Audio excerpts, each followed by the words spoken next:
Hello friends, welcome to a new chapter today. In this chapter, we are going to learn about the directly acting parasympathetic drugs or parasympathetic drugs. These are directly acting parasympathetic drugs. They are called directly acting because they will mainly directly activate either muscarinic receptors or they might even activate the nicotinic receptors. Because they will activate either muscarinic or nicotinic receptors directly, we call them as directly acting parasympathetic drugs. So first we have pilocarpine. Pilocarpine is an M3 agonist. It will activate M3 receptor, and this M3 receptor is present in the circular muscles of the iris. And this, when M3 is activated, these circular muscles are also activated, leading to contraction of this circular muscles or sphincter pupillae, leading to meiosis of the pupil. This will cause active meiosis, and this property of active meiosis of pilocarpine is useful in the treatment of a disease called as glaucoma, right? So in pilocarpine, this has very short duration of action. Because it has very short duration of action, sometimes even if you miss 1 or 2 doses, then this will increase the intraocular pressure. So even if you miss 1 or 2 doses, it can increase the intraocular pressure. So because of that, the patient should be very compliant in using this pilocarpine if it is prescribed. Then we have methacholine. Methacholine is an M2 receptor. Okay, this M2 receptor agonist have action on the heart. In the heart, it acts mainly on the myocardium of the heart.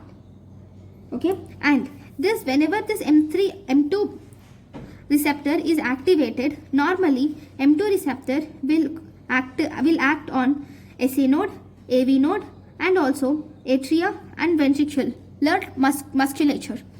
So it causes hyperpolarization of SA node, and it increases duration of velocity. It causes hyperpolarization of SA node, and it decreases the velocity of this conduction in the AV node, and thus it decreases the contractility of complete atria, and it also decreases the contractility of complete ventricle.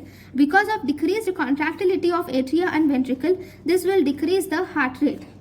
Now, because of this decreased heart rate, so where is it used in? This decreased heart rate is obviously used in a condition of increased heart rate, that is nothing but tachycardia. It is used in tachycardia. Next, this methacholine is also used in something called as methacholine challenge test. This methacholine challenge test is used in patients of asthma, where you inject or give methacholine dose to the patient.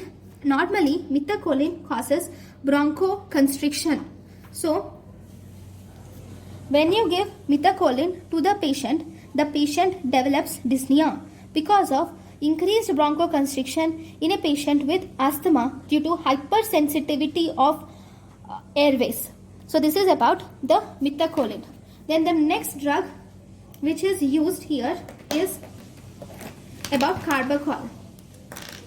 This is carbachol. Carbachol will actually activate both muscarinic receptors and nicotinic receptors. Among all these drugs, this is the only drug which can activate both muscarinic receptors and nicotinic receptors.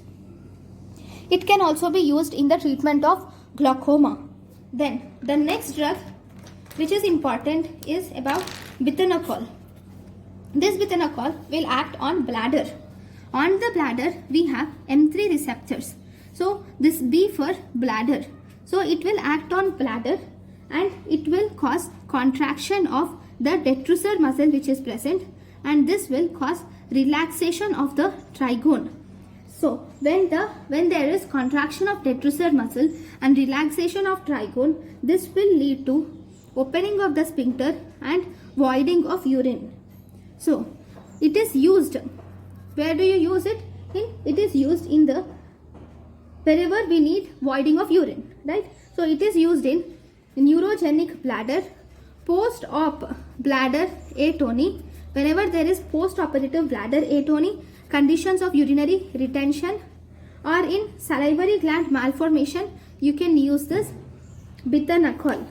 Then after Bitanacol, the next drug that is available is called as Cellumelin. This Cellumelin acts on M3 receptor. It is M3 agonist, which will actually act on glands. So in the glands, it activates M3 receptors, and it is used in the xerostomia. What is this xerostomia? Xerostomia is dryness or decreased secretions, which is seen. It is a symptom of decreased secretions. This xerostomia can be encountered in patients with Sjogren's syndrome or chemotherapy. So because of that, we can use this Cellumelin will activate M3 receptors which are present on glands, and these will increase the secretions. And in xerostomia, this occurs due to dryness or decreased secretions. So overall, with this Cellumelin, we can increase the secretions. So it is used in xerophthalmia in patients of Sjogren's syndrome and chemotherapy.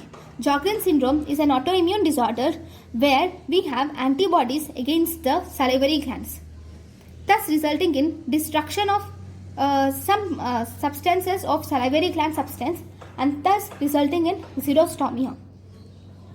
So these are the directly acting parasympathetic drugs which will directly activate muscarinic and nicotinic receptors. Among all this, you can remember these very easily.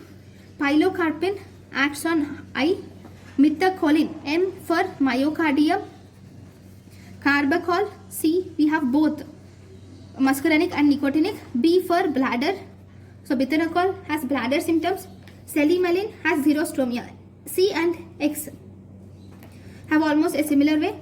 So you can remember this like this.